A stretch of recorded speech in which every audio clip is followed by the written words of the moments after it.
Estimados señores, les voy a presentar una ponencia en donde trataremos el dolor denominado fibromialgia y cómo vamos a poder modularlo con un abordaje mediante terapia manual que se denomina concepto POL. En este tratamiento vamos a poder modular fácilmente los aspectos más significativos de la fibromialgia, pero sinceramente antes de nada debemos de comprender y conocer qué es este fenómeno llamado fibromialgia. Existen diversos dolores crónicos sin causa evidente, dolores que aparecen sin que se sepa muy bien qué causa hay detrás de ellos, qué elemento es el factor desencadenante principal. Los más conocidos son el dolor complejo de columna, el síndrome de fatiga crónica y el más abundante de todos es la fibromialgia, que es la que trataremos en esta ponencia. Y debemos de conocer qué es la fibromialgia.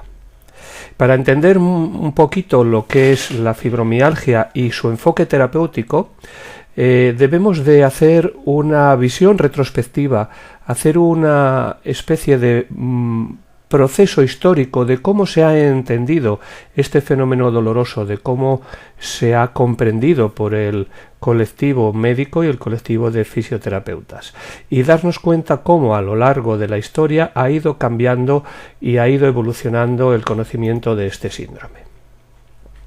Podemos ver que desde 1869, donde empiezan a denominarle neurastemia, después fibrositis, después otros nombres que se acercaban sobre todo a la fibrositis, entendiendo que en este proceso de esta patología se producían unos fenómenos fibróticos a nivel muscular, aparece ya hacia 1990. El American College of Rheumatology definió la fibromialgia como un dolor crónico de más de 3 meses de duración, en el cual se asociaba la existencia de al menos 11 puntos de 18 puntos que quedaban señalados en el cuerpo, y que es el mapa que hasta 1990 y diríamos que hasta bien entrado el 2000 se manejaba como elemento de referencia para definir la fibromialgia. Un dolor crónico donde había 11 puntos de sensibilidad de los 18 que podían presentarse.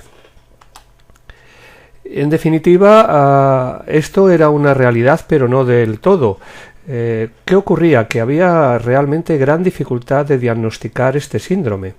Se hablaba de la fibromialgia para cualquier dolor.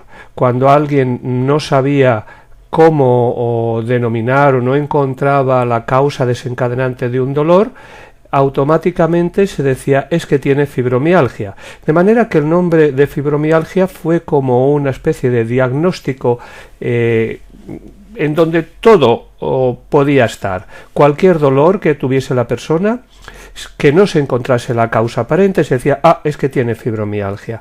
En definitiva, era un contenedor que servía para todo tipo de dolores.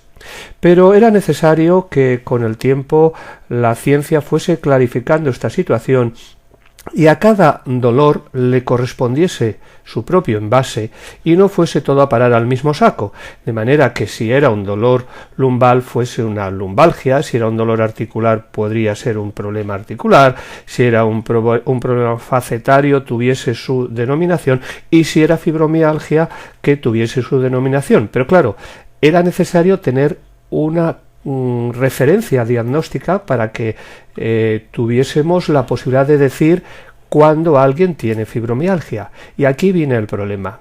¿Qué es? ¿Qué es la fibromialgia? A partir de 1994 empiezan a hacerse investigaciones en donde se observa que todos los pacientes que sufren fibromialgia tienen un aumento en la sustancia P. La sustancia P asociada a los fenómenos de dolor aparece muy elevada en los casos de fibromialgia. Por lo tanto, ya teníamos un elemento común a todos ellos. Pero resulta que también la sustancia P está aumentada en muchos dolores crónicos que no son fibromialgia. Por lo tanto, tenía que seguirse investigando.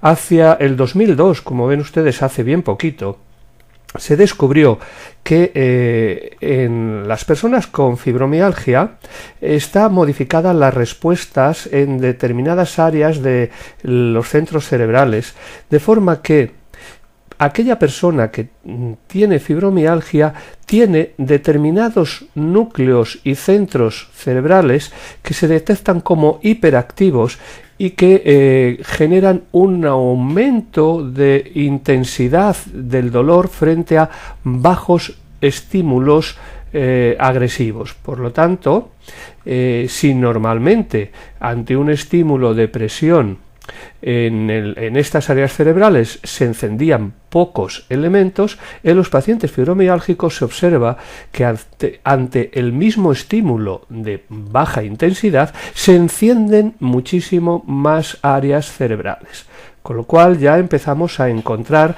aspectos específicos, significativos, capaces de empezar a diagnosticar la fibromialgia.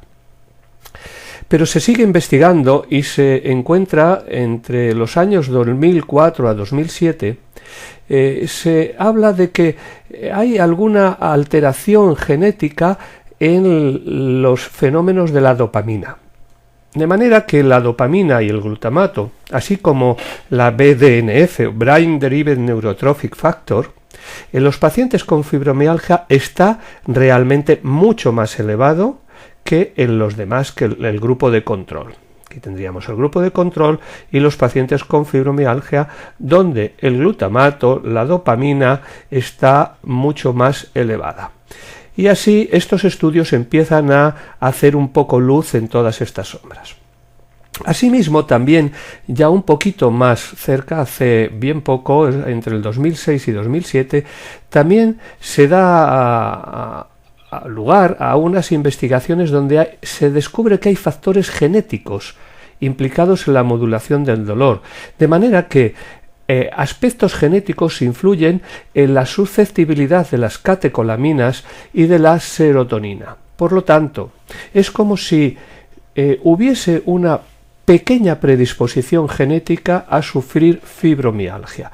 Pero de todas maneras, eso no quiere decir que se haya encontrado el gen responsable, sino que hay alguna similitud y una concordancia en que algunos factores genéticos están influyendo en esa sensibilidad alterada.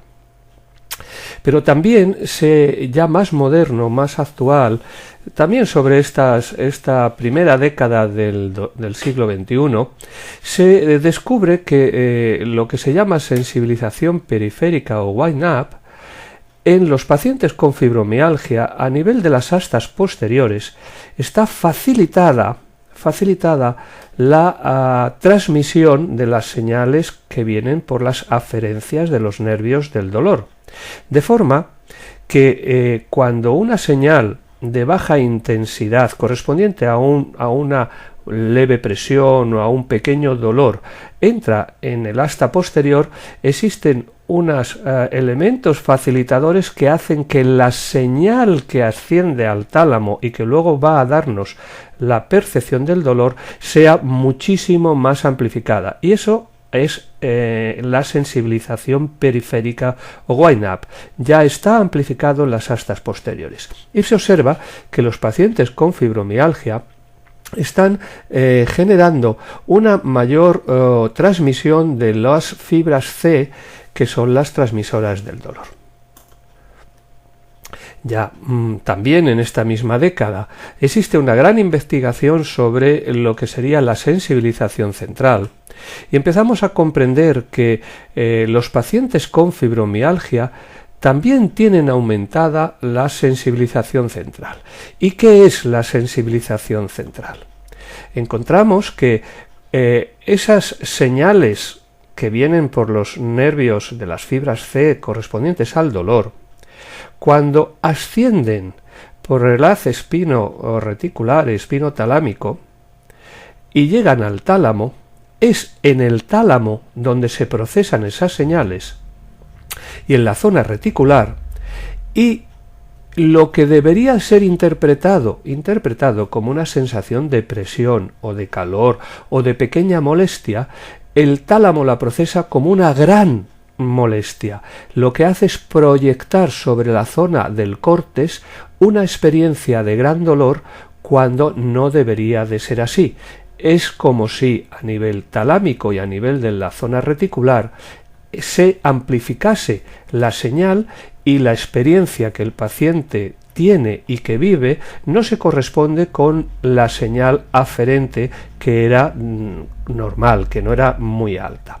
Por lo tanto, se ha comprobado que esa sensibilización central a su vez genera en las vías descendentes que controlan la percepción o el paso de la señal dolorosa a nivel de las astas posteriores, también se ve modificada, de manera que desde los núcleos centrales se actúa también permitiendo de manera más intensa el paso y amplificación también a nivel de las astas posteriores. Por lo tanto, se produce un círculo vicioso donde a nivel central se proyecta más dolor, pero también se influye sobre la modulación en las astas posteriores.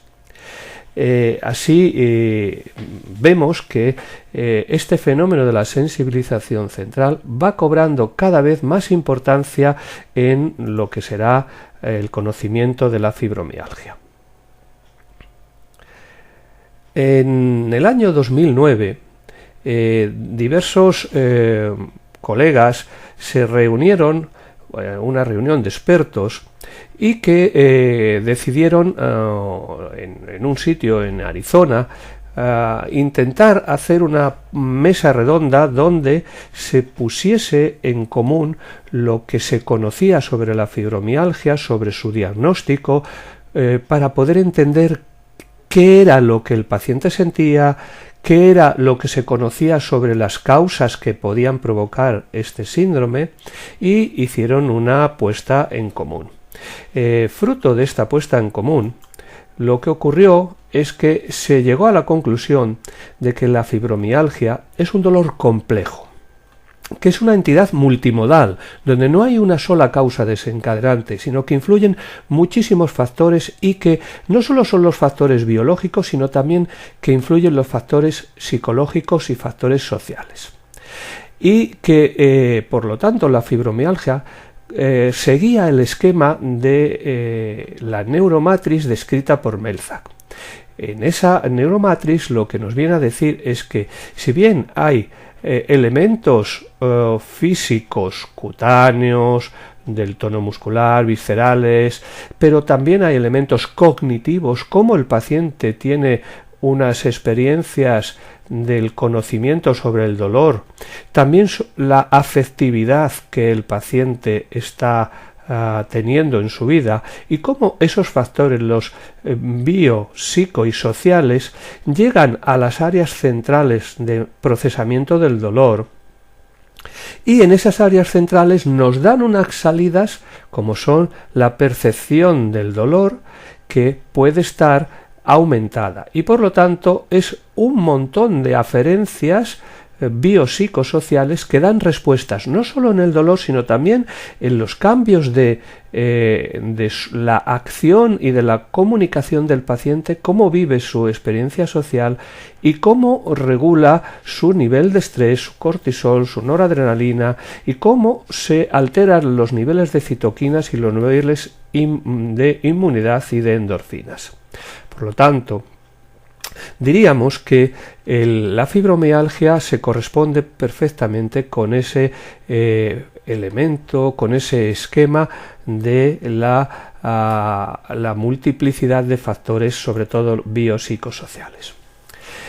Llegaron en esa misma mesa redonda a concluir que hay unas características musculoesqueléticas de la fibromialgia, elementos que se corresponden con cuestiones físicas, y que están descritos de esta manera. El dolor muscular difuso, no es un punto concreto, sino que es difuso y es persistente. Los pacientes sufren de rigidez en los músculos, tendones, en los tejidos blandos.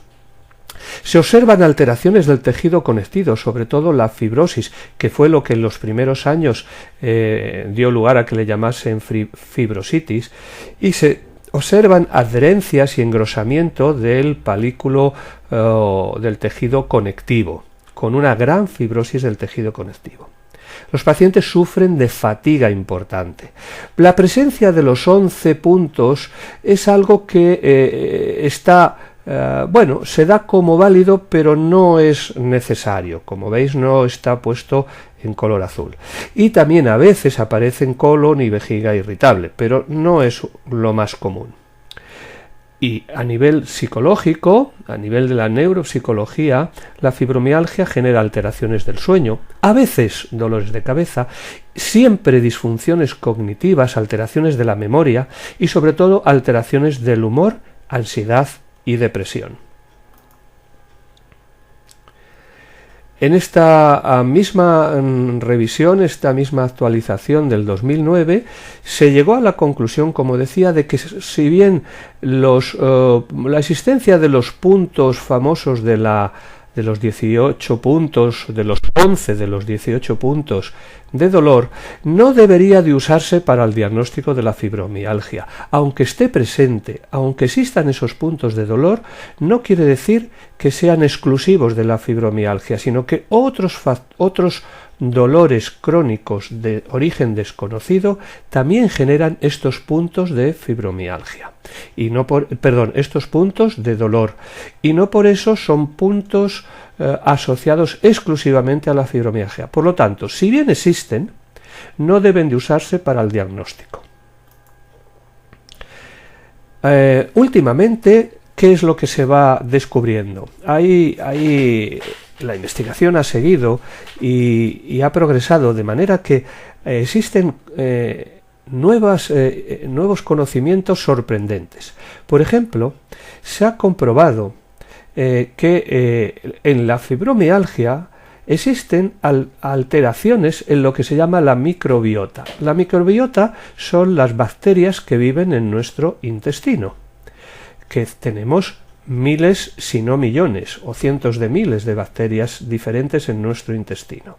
Pues bien, se ha descubierto, y esto es de última hora, fíjense, de julio de 2019, hace unos meses escasos, que los pacientes con fibromialgia tienen alteraciones de la microbiota. Hay bacterias alteradas en la microbiota que todos ellos coinciden. Y asimismo, también en 2018 ya se apuntaba a esta circunstancia y se linkaba se asociaba estos dolores crónicos con alteraciones de la microbiota. En los estudios de 2018 se hacía una comparación a nivel general, pero ya, como decimos, en 2019 se comprueba perfectamente que hay alteraciones en la composición de los individuos con fibromialgia, en la composición de la microbiota, o sea, las bacterias que forman nuestra flora intestinal está alterada. Y incluso hoy en día se ha podido identificar que algunas alteraciones de la microbiota se corresponden con fibromialgia y otras alteraciones se corresponden con artritis reumatoidea y así poco a poco se están investigando. Este es un campo tremendo de investigación y puede dar lugar a muchos descubrimientos futuros. Por lo tanto, también a nivel muy actual, también de este mismo año, de 2019, se ha hecho una revisión de todo lo publicado sobre fibromialgia, en donde se han evaluado 935 artículos, y se ha comprobado también que en la fibromialgia existe unas alteraciones de las pequeñas fibras del sistema nervioso, de las small fibers neuropathy. O sea, hay neuropatía de las fibras finas del sistema nervioso. Pero también existe una presencia de denervación y de polineuropatía desmielinizante idiopática en los pacientes con fibromialgia. No en todos, estamos viendo que aproximadamente en el 50% de los pacientes se observan alteraciones típicas de la neuropatía y de la polineuropatía. Por lo tanto, este también sería un campo para por lo menos ver que, si bien están presentes, tampoco se puede decir que sea la causa determinante, porque no están todos. Como decíamos, son muchos factores los que están influyendo, pero todos hay que tener en cuenta. Lo que nos es muy importante, en definitiva, es saber cuáles son los síntomas que caracterizan la fibromialgia para poder descubrirla, para poder identificarla y para nosotros como fisioterapeutas poder decir: sí, esta persona padece el síndrome fibromiálgico. Pues bien, los síntomas más comunes de la fibromialgia son los siguientes: ansiedad, dolor crónico generado en las articulaciones y en los músculos, generalizado, deterioro cognitivo, de manera que hay una baja concentración y pérdida de memoria, es algo totalmente habitual, estados de depresión, hiposensibilidad difusa a la palpación, fatiga que no se recupera con el del caso. Esto es muy importante, porque no es la fatiga normal, es una fatiga que, por más que la persona descanse y duerma, no se recupera y se levanta exactamente igual de cansada. Se producen trastornos del sueño, y el sueño a su vez no es reparador, no es capaz de hacer que la persona recupere y descanse y se sienta renovado. Hay que ver también una serie de síntomas locomotores que son variables. Lo que hemos visto antes eran los síntomas comunes, pero hay una serie de síntomas que son variables, que no los tienen siempre, según estableció Glennon en el 2010-2012 y después Ralston en el 2014 y el British Medical Journal en el 2015. Podemos ver que hay síntomas como debilidad muscular. Ya digo, son síntomas variables, no están en todos.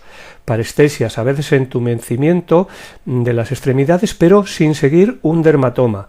Y tampoco hay sensación de hormigueas. Son parestesias, pero diferentes a las que podría haber por una neuropatía.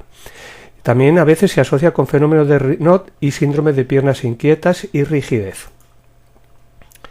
También hay unos síntomas que no son locomotores y que son también variables, como puede ser mareo, retención de líquidos, dolores de cabeza, vejiga hiperactiva. Las personas tienden a ir muchas veces a orinar y hay a veces espasmos en la vejiga. Y algunas veces también existe el intestino o el colon irritable, con calambres abdominales, sensación de estreñimiento, de diarrea, en unos casos una cosa y en otros casos otra. Estos son los síntomas variables, que no están siempre. Y hay que tener en cuenta una cosa que es importantísima. La fibromialgia no se asocia con inflamación articular, con edema o con alteraciones vasculares. No necesariamente tiene que haber estos elementos o estos signos en la persona.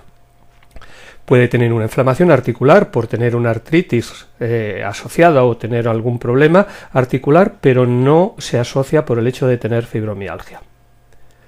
¿Y cuál es el tratamiento propuesto en la actualidad? Lo que normalmente se acostumbra a hacer. En el 2016 se establecieron unas curiosas formas de hacer tratamiento. Se llegó a la conclusión de que, dado que los síntomas habituales son del dolor generalizado, de fatiga, de alteraciones del sueño y de la memoria, lo que se debía de hacer era un proceso de ensayo y error para llegar a encontrar el mejor tratamiento para la persona. Eso sí, usando siempre un abordaje biopsicosocial, o sea que el tratamiento no tendría que ser solamente de fisioterapia estándar, sino que también tendría que ser un tratamiento donde los factores biológicos y sociales fuesen tenidos en cuenta. El tratamiento, por lo tanto, hacia 2019 se establece que debe ser, sobre todo, la prioridad tiene que ser el tratamiento no farmacológico. y que se debe de realizar igualmente que pasó en el 2016. En el 2019 se llega a la conclusión de que debe ser un tratamiento que aborde los síntomas de la persona, las manifestaciones sintomáticas de la persona. Tiene que ser un tratamiento, por lo tanto, que aborde el dolor, que aborde el sueño, que aborde las alteraciones somáticas, los disturbios en la calidad de vida. Y por lo tanto es adaptar la fisioterapia que vayamos a hacer a lo que presente el paciente, dado que hay una gran variabilidad de síntomas y que no todos los pacientes tienen los mismos, pues vamos a tener que adaptarnos a lo que el paciente tiene. En definitiva, lo que se aconseja actualmente es descubrir cuáles son los síntomas, qué es lo que presenta el paciente, si presenta solo dolor o presenta también alteraciones del sueño, alteraciones de la memoria, y en función de eso buscar en el arsenal terapéutico de la fisioterapia, donde podemos encontrar masajes no agresivos, ejercicio físico suave, yoga, relajación, conocimiento del dolor y de la sensibilización central, explicar a la persona qué es el dolor, terapias cognitivos conductuales, termoterapia, electroterapia, etc. Todo el arsenal que pueda ser susceptible de ayudar a esos síntomas. Los aplicamos, observamos el resultado, teniendo en cuenta que en ese resultado van a influir los factores biopsicosociales de la persona, las circunstancias personales. Y en función de eso, si mejora, continuaremos aplicando ese tratamiento. Y si no mejora, cambiaremos y buscaremos otra herramienta que pudiese ayudarle y que tuviese el mismo efecto corporal. En definitiva, lo que tenemos es que adaptar el tratamiento al paciente. No hay un gol estándar en el tratamiento de la fibromialgia según las actualizaciones de las guías de práctica clínica hasta el 2019 actual. Entonces, ¿qué es lo que proponemos desde nuestro trabajo?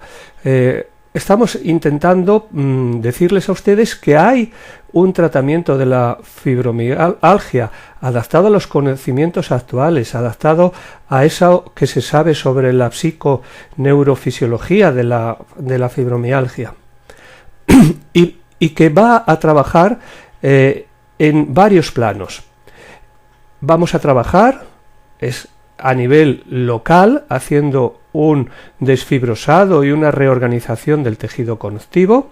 Vamos a buscar al despegar los planos fasciales y facilitar que la musculatura se deslice bien y que los puntos de hiperalgesia de Sleep sean los menores posibles.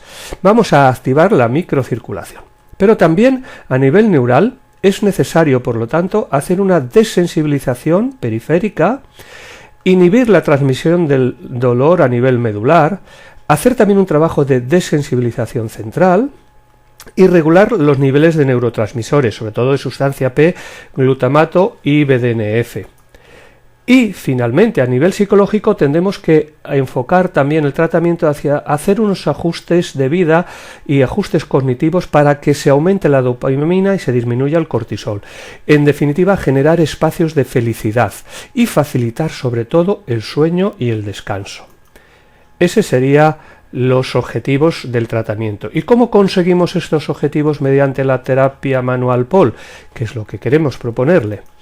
Pues bien, antes de eso deberíamos de explicar qué es el POL, qué es la terapia manual que denominamos POL.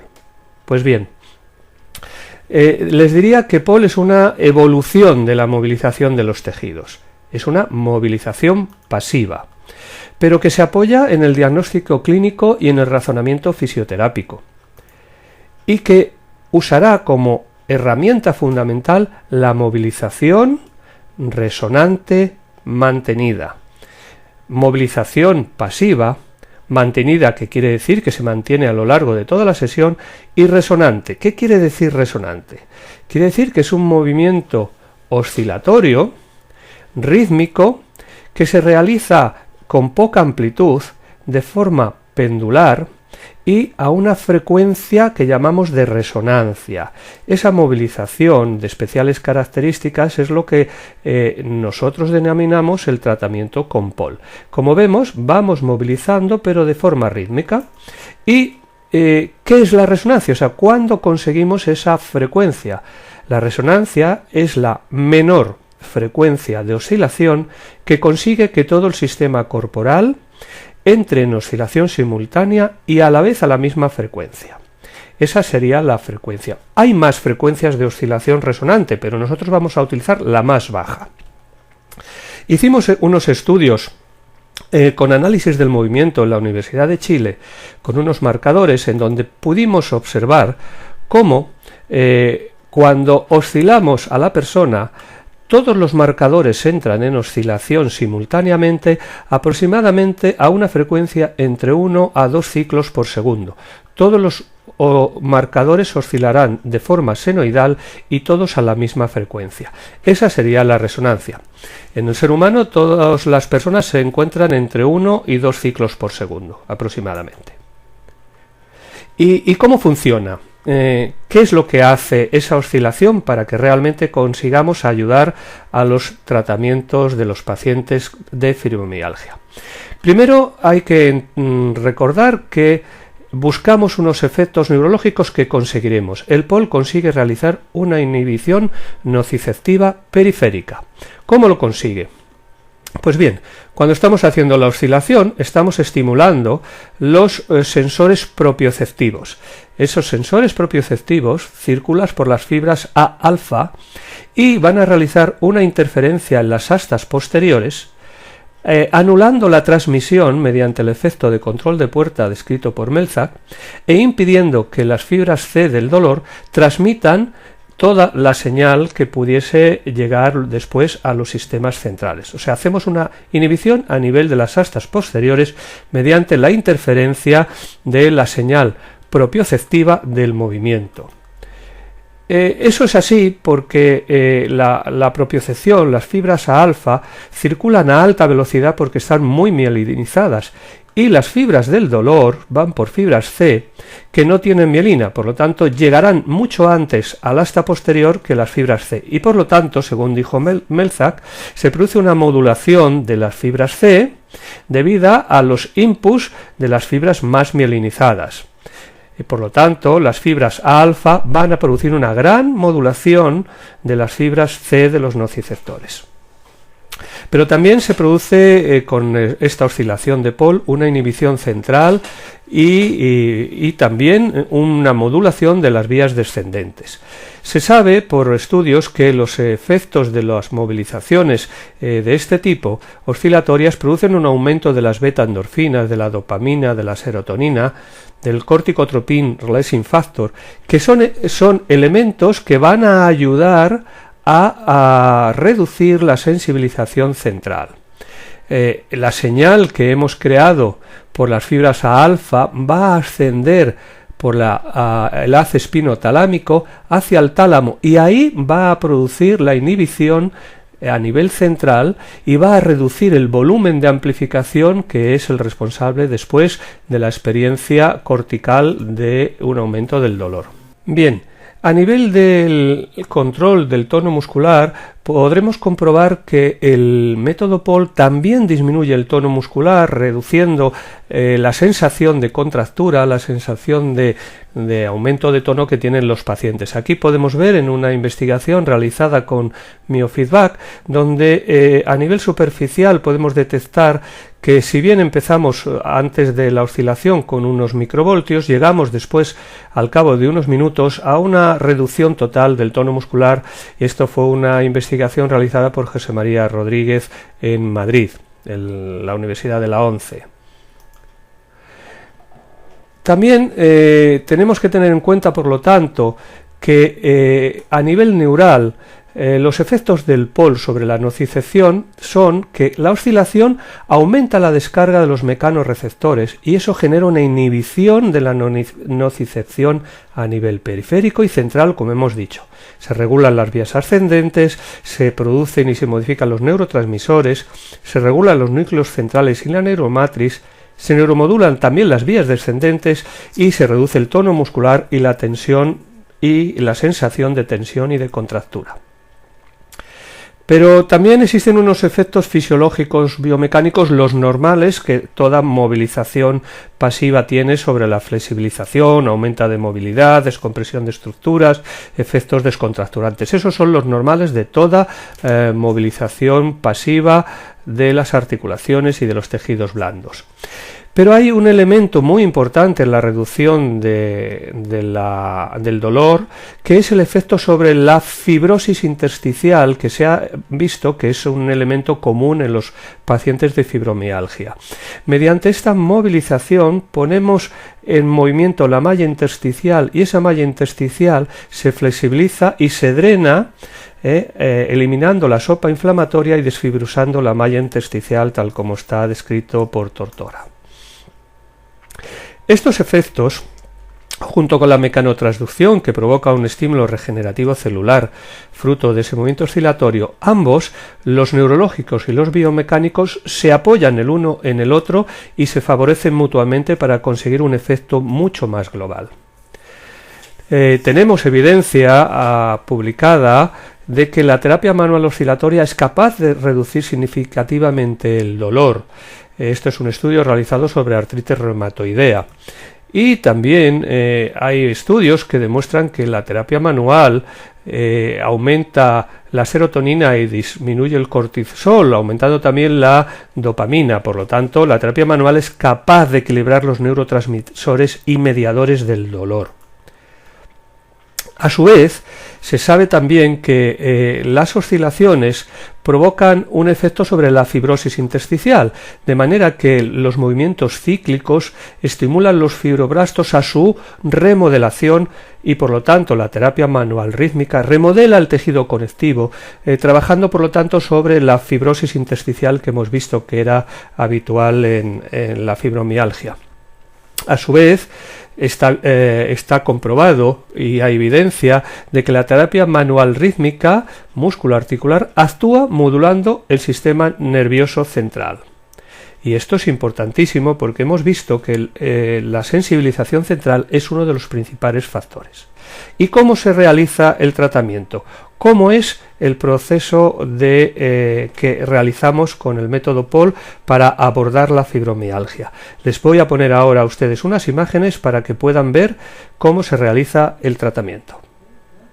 Vale, lo primero que haremos será darles una oscilación básica y les vamos a hacer unos pequeños pases relajantes desde la mitad hacia abajo y hacia arriba, suaves, rozarla. Después, pequeñas movilizaciones de la piel, en plan círculo con la mano, todo un lado y sobre todo aquí arriba. Veremos que se realizan abordajes en los diferentes planos tisulares. Empezamos por la piel, sobre todo. El trabajo de la piel es muy importante para ese desfibrosado superficial en el tejido celular subcutáneo. No hay que apretar el músculo, es puro mover la piel, Si vemos, esos movimientos arrastran la piel y lo deslizan sobre los planos fasciales, sobre la fascia superficial y provoca un desfibrosado. Ahora vamos a hacer un abordaje movilizando la superficie muscular, la musculatura más superficial. Este abordaje de movilización haciendo un desplazamiento transversal es importantísimo porque genera un trabajo neural sobre los tejidos blandos, estimulando el drenaje de la sopa inflamatoria, estimulando el movimiento interfascial y a su vez manteniendo la oscilación central.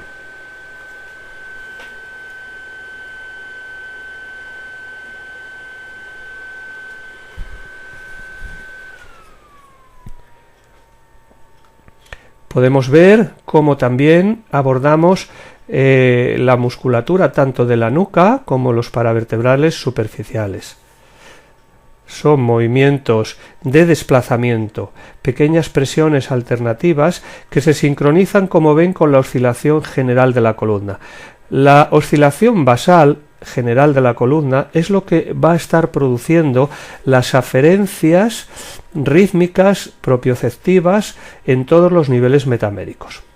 Aquí vamos a ver también un abordaje de movilización del cuadrado lumbar, porque es muy habitual que el cuadrado lumbar esté también afectado, esté contracturado, y es uno de los puntos que los pacientes van a manifestar como dolorosos. Asimismo, las inserciones de los glúteos, haciendo un amasamiento digital rítmico en esas zonas donde esos puntos de Sleip descritos. También, fíjense, aquí estamos haciendo una descompresión de la pelvis, descomprimiendo las vértebras lumbares, a la vez intercalándolo con el amasamiento sobre los glúteos. Aquí igualmente una fricción circular sobre la musculatura del infraespinoso, que son zonas también de dolor de los fibromiálgicos. Y vamos a hacer después, fíjense, unas presiones rítmicas sobre las inserciones glúteas, sobre la cresta ilíaca.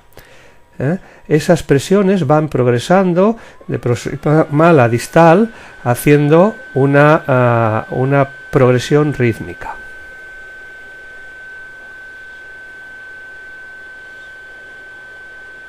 Un bombeo en los piramidales, un bombeo profundo, suave por eso, sin llegar a apretar en exceso, porque son zonas muy delicadas para los fibromiálgicos.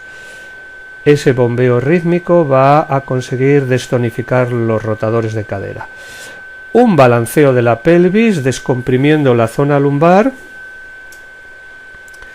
Y ahora vamos a empezar un abordaje sobre la musculatura profunda. Pequeñas presiones en los rotadores y en los multífidos a los lados de la espinosa. Esta sería la musculatura profunda.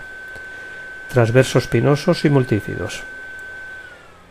Esas presiones van a ir progresando de craneal a caudal y se van a hacer de forma incremental, de manera que al principio la presión es muy pequeña y poco a poco, a medida que vamos realizando distintos pases de presiones, se puede ir incrementando, siempre manteniéndonos en la barrera del dolor, o sea, justo antes de que al paciente le duela. Iremos viendo que esa barrera se va alejando. Esto es una fricción circular sobre los multífidos, progresiva, deslizada. Es una fricción circular con deslizamiento desde craneal a caudal.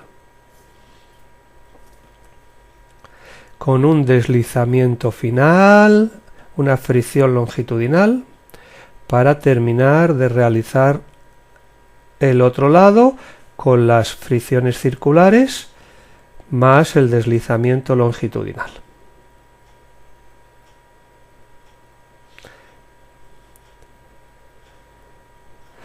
Atacaremos también la musculatura suboccipital con pequeñas fricciones circulares sobre la base del cráneo, en la musculatura de los rectos y de los oblicuos, la zona suboccipital, para ir relajando esa zona también. Y posteriormente haremos como un caminar sobre las apófisis espinosas.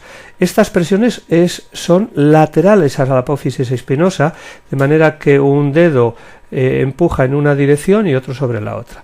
Y luego pequeños bloqueos sobre la apófisis espinosa, mientras la mano pélvica está realizando la oscilación, la mano craneal está bloqueando la apófisis espinosa. Esto genera una gran movilización de las cápsulas articulares a nivel de los espacios intervertebrales. Se realizará en los dos sentidos, en uno y en el otro. Esto luchará contra la rigidez. Todo el rato la oscilación está dando mensajes de desensibilización central, y estas otras maniobras son locales.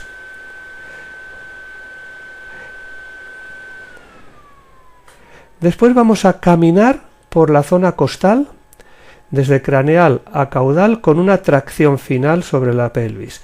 Caminamos por las costillas haciendo una movilización costal y tracción pélvica.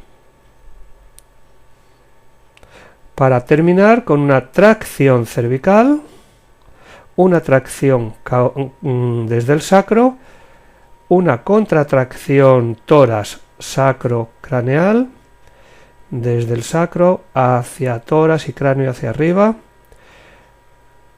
relajación, sedación de la zona de los trapecios y volvemos a la misma maniobra que cuando empezamos, esa fricción circular que va a realizar un desfibrosado superficial, que son sedantes, que están mandando señales de sedación. La fricción circular es muy sedante.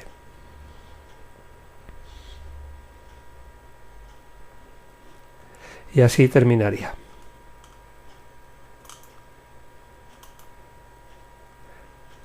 Pues bien, como hemos visto, fíjense, hemos hecho un trabajo neural con todo lo que habíamos dicho que se tenía que realizar de inhibición nociceptiva, un trabajo local desfibrosando, despegando planos faciales, trabajando la musculatura en los puntos de hiperalgesia, activando el drenaje y la microcirculación y podemos a su vez añadir a eso una facilitación del sueño aportando a la persona algunos productos de hierbas, de plantas medicinales como la valeriana, la pasiflora, hacer sauna, hacer hidroterapia y sobre todo pidiendo a la persona que haga algo de actividad deportiva dentro de sus posibilidades para generar espacios de felicidad. Y de esta manera es como abordamos el tratamiento de la fibromialgia con el método POL, adaptándonos a lo que la fisioterapia basada en la evidencia nos dice actualmente que hay que realizar en función de lo que se conoce sobre la fisiopatología y la neurología de la fibromialgia. Así que muchas gracias y espero que lo hayan disfrutado. Hasta pronto.